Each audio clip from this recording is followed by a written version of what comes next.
Salut à tous, bienvenue dans cette vidéo qui va vous expliquer, vous donner 2-3 trucs et astuces sur le paramétrage initial de QGIS et aussi de vos projets. 2 éléments à ne pas négliger pour pouvoir travailler dans les meilleures conditions et surtout pour ne pas avoir de mauvaises surprises par la suite. Donc dans QGIS, quand vous démarrez, vous avez donc quelque chose qui ressemble à ça, qui est assez vide. Et ce qui est important, on l'avait déjà vu dans la vidéo sur l'interface, vous n'avez pas forcément toujours les mêmes barres d'outils que moi.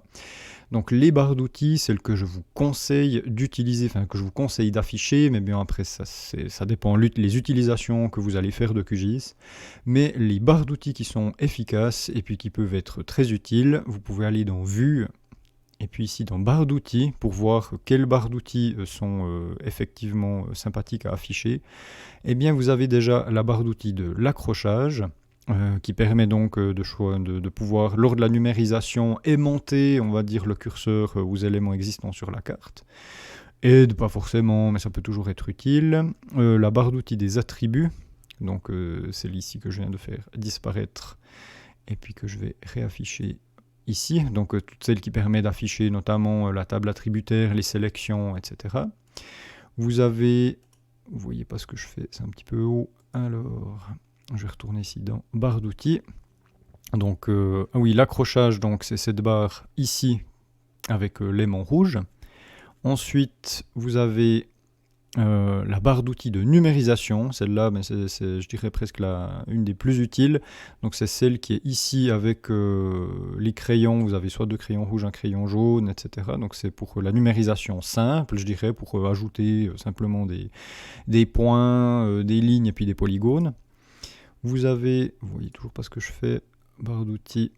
Vous avez la barre d'outils de numérisation avancée, celle-là aussi qui peut être très utile. Donc c'est cette barre d'outils qui commence par un équerre et une règle, qui permet d'avoir accès à des outils un peu plus avancés pour notamment rajouter des trous dans des polygones, déplacer des objets, boucher des trous dans des polygones, fusionner des éléments, découper des éléments, etc.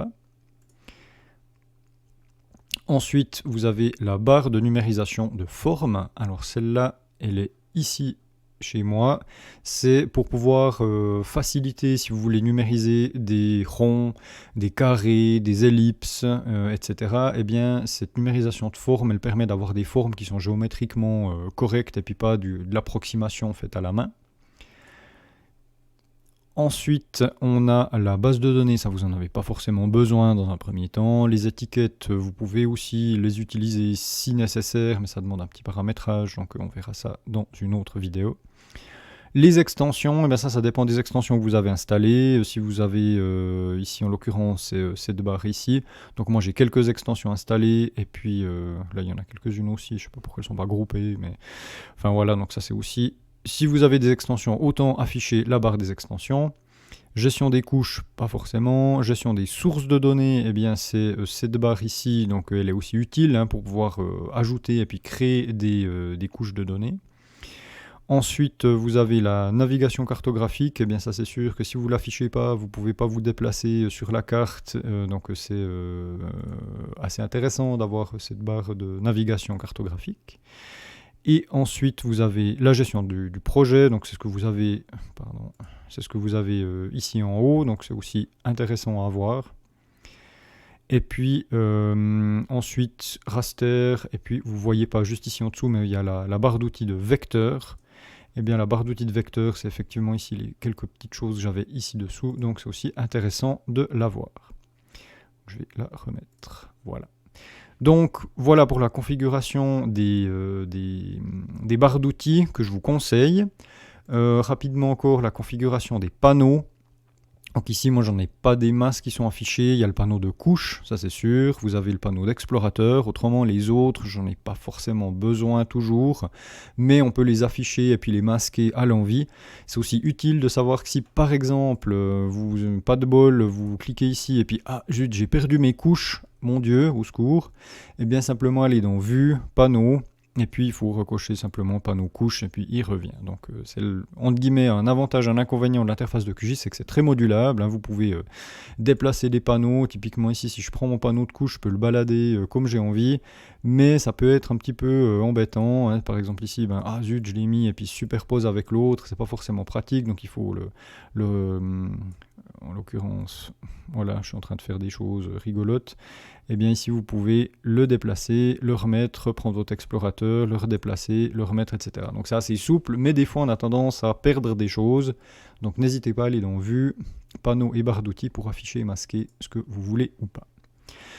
Donc ça, c'est la première configuration, je dirais, initiale à faire. Ensuite, la seconde, c'est d'aller dans Préférences et dans Options. Voilà, je vais juste déplacer la fenêtre, que vous puissiez voir ce que je fais. Et ici, on a les options, je dirais, complètes de QGIS, donc notamment possibilité de changer la langue, etc. Donc, je vais simplement passer en revue certains éléments spécifiques que je vous conseille aussi de cocher, de décocher. C'est de nouveau une idée, je travaille comme ça, et puis c'est ce que j'ai trouvé pour moi le plus pratique et le plus agréable, mais ce ne sera pas forcément votre cas. Donc il y a certains éléments, je dirais que là, c'est vraiment impératif de le faire, et puis d'autres, c'est à choix. Donc typiquement ici, vérifier la version de QGIS au démarrage. Moi j'aime bien que QGIS m'avertisse, voilà, il y a une nouvelle version qui est disponible, donc je l'ai coché, mais ce n'est pas forcément obligatoire. Ensuite ici, il n'y a rien de particulier. Les données système, ne touchez pas, laissez ça comme ça va très bien aller.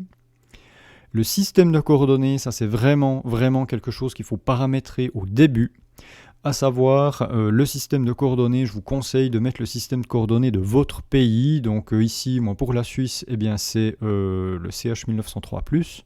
Donc si vous êtes en France, au Japon, au Canada ou n'importe où, eh bien pensez à vous renseigner sur quel système est utilisé dans votre pays et puis à l'indiquer ici par défaut, comme ça quand vous ouvrez QGIS, vous commencez un nouveau projet, vous avez directement le bon système qui vient et non pas le système standard de ce qu'on appelle le WGS 84 qui lui est un système assez, qui est mondial, hein, donc qui est valable pour l'entier de la planète, mais qui n'est pas forcément spécifique à chez vous, et puis vous pourrez avoir des mauvaises surprises, notamment au niveau des dimensions, hein. Vous avez typiquement ici pour la Suisse, on a des mètres, un système qui est métrique, et puis si vous avez un système mondial, eh ben, vous n'avez pas forcément des mètres, voilà, en Suisse, vous n'aurez pas des vrais mètres, parce que eh bien, la Terre est une sphère, ce qui fait que les mètres, quand on essaye de mettre la sphère à plat, eh ben, on n'a pas des mètres les mêmes partout. Donc ici, chez moi, CH1903+. Vous pouvez cliquer sur la petite terre ici et nouveauté dans QGIS 3, on a un aperçu de l'emprise, on va dire, de validité du système de coordonnées. Donc si je prends ici mon CH1903+, eh bien on voit bien que c'est pour la Suisse. Si je prends par exemple le VGS 84 dont je vous parlais avant, eh bien on voit que c'est pour l'entier du monde, mais c'est moins spécifique à la Suisse tout de suite. Donc utilisez le bon. Ici CH1903+. Pour trouver facilement un système de coordonnées, ici vous avez le filtre, et puis notamment vous avez l'identifiant, donc le code EPSG qu'on appelle. Donc si vous tapez 2056, vous avez tout de suite le système suisse qui s'affiche. Vous pouvez sélectionner. Donc renseignez-vous sur votre système à vous. Ensuite, pour les couches de données, je vous conseille aussi de mettre ce système par défaut. QGIS, s'il arrive à détecter le système de coordonnées de vos couches, eh bien, utilisera le système de la couche, ça, il n'y a pas de problème. Par contre, s'il ne détecte pas de système de coordonnées, eh bien, par défaut, il prendra celui-là. Et puis ici, je vous conseille de mettre sur demander le système de coordonnées. Donc, il mettra par défaut, mais il vous demandera quand même. Donc, c'est un bon compromis.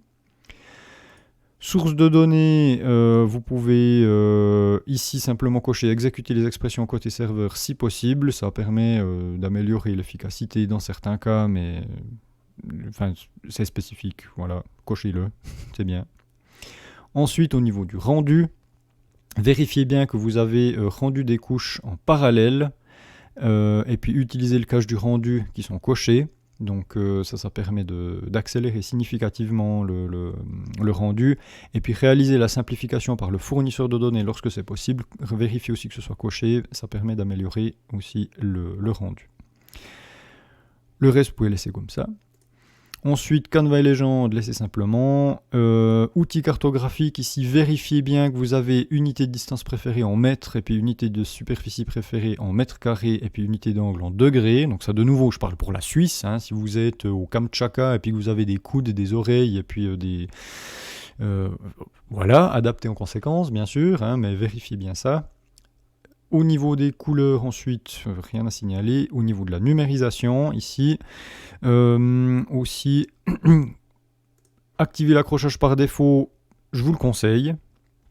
Ça permet d'éviter les mauvaises surprises. On croit qu'on est accroché, enfin qu'on est aligné sur les éléments existants, et puis en fait on est juste un petit peu décalé, donc activer par défaut.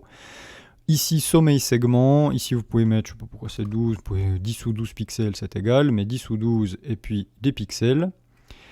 Et puis autrement, vous pouvez laisser le reste tel quel. Les mises en page, ici je vous conseille de mettre une police par défaut qui vous convient. Par défaut, je crois que c'est la première qui prend au hasard, enfin c'est pas forcément l'efficace, donc mettez de l'Arial, du Calibri, du c'est égal. Comme ça au moins vous avez votre police à vous qui est utilisée, vous n'avez pas besoin de reconfigurer chaque fois. Et ensuite, pour le reste des onglets, eh bien, pour ma part, il n'y a rien à changer de particulier, donc gardez ça tel quel. Voilà.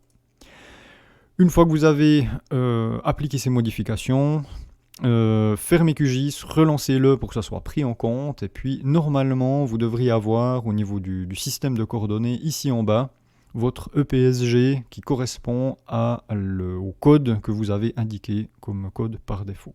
Voilà.